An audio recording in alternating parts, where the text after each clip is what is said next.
Hello friends, कैसे हैं आप लोग। सबको मेरा जय भीम, नमो बुद्धाय। बुद्ध और उनका धर्म, नंबर 29 से आगे का।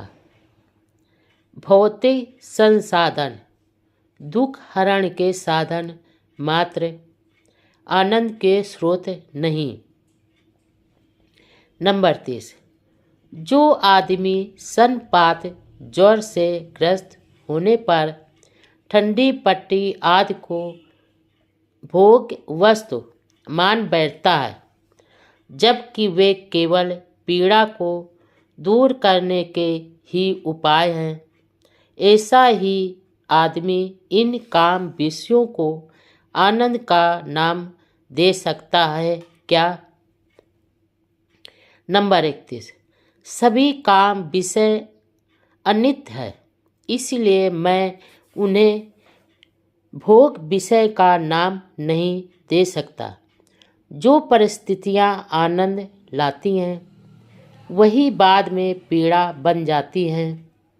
नंबर 32, गर्म वस्तु और सुगंधित लकड़ी शीत ऋतु में सुखदायी होते हैं, किंतु ग्रीष्म ऋतु में वही अप्रिय बन जाते हैं। चंद्रमा की किरणें और चंदन का लेप गर्मी में सुखदायी होते हैं, किंतु वही सर्दी में पीड़ादायी बन जाते हैं।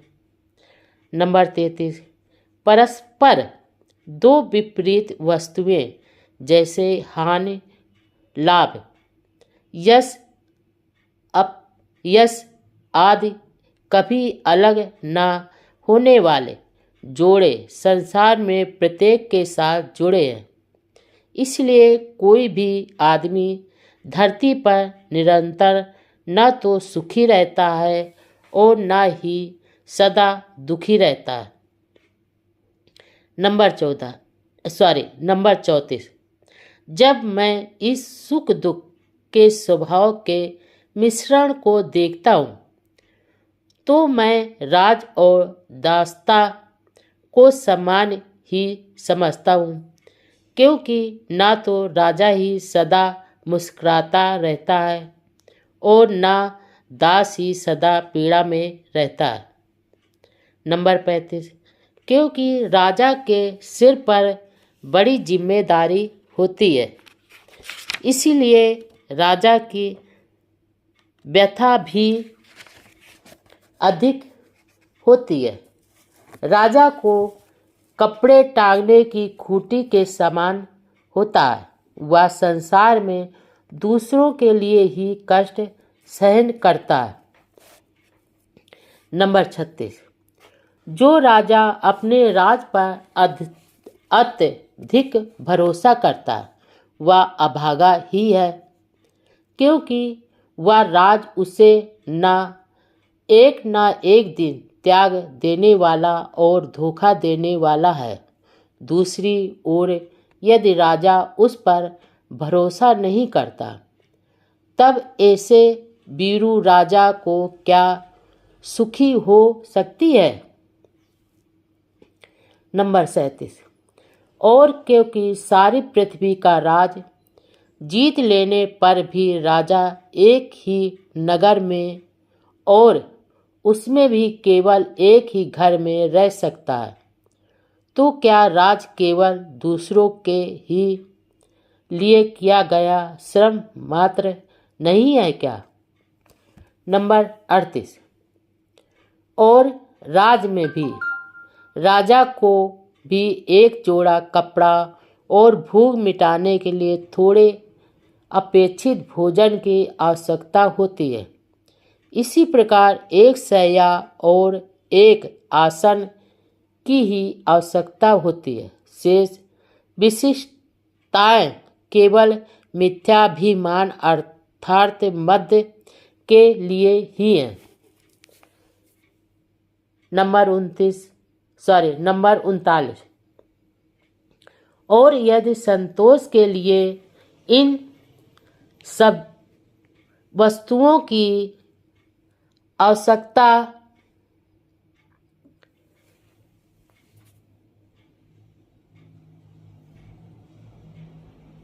आवश्यकता है तो मैं बिना राज के ही संतुष्ट।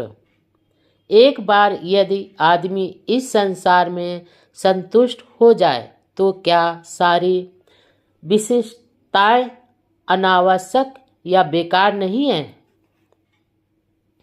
नंबर 40, जिसने आनंद की ओर ले जाने वाला मंगलकारी पथ पर लिया है वह सांसारिक भोगों के धोखे में नहीं आ सकता। आपकी इस उदार मित्रता को देखकर मैं पूछता हूँ कि आप पुनः बताएं कि क्या इन भोगों में कोई सार है?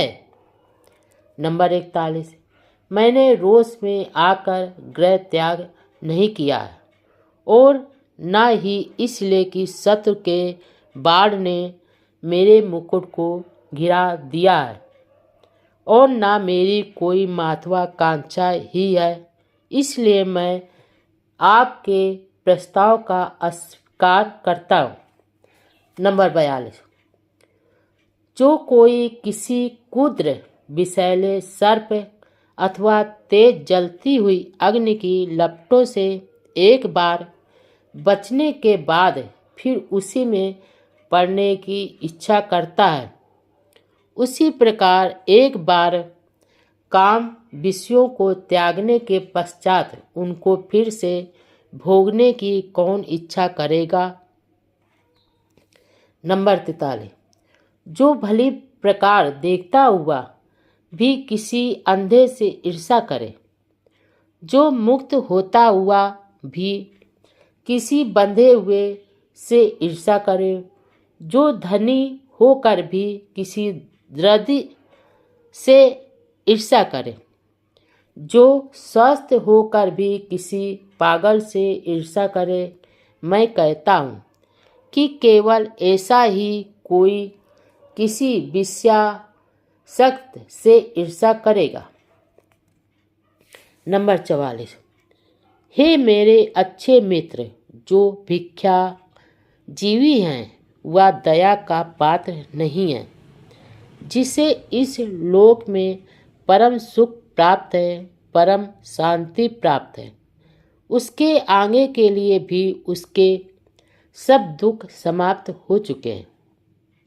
नंबर 45, किंतु दया तो उस पर आनी चाहिए जो बहुत धन रास के होते हुए भी तृष्णा के वशीभूत है, जिसे इस लोक में शांति सुख प्राप्त नहीं है और इसके बाद भी दुख अनुभव करता है।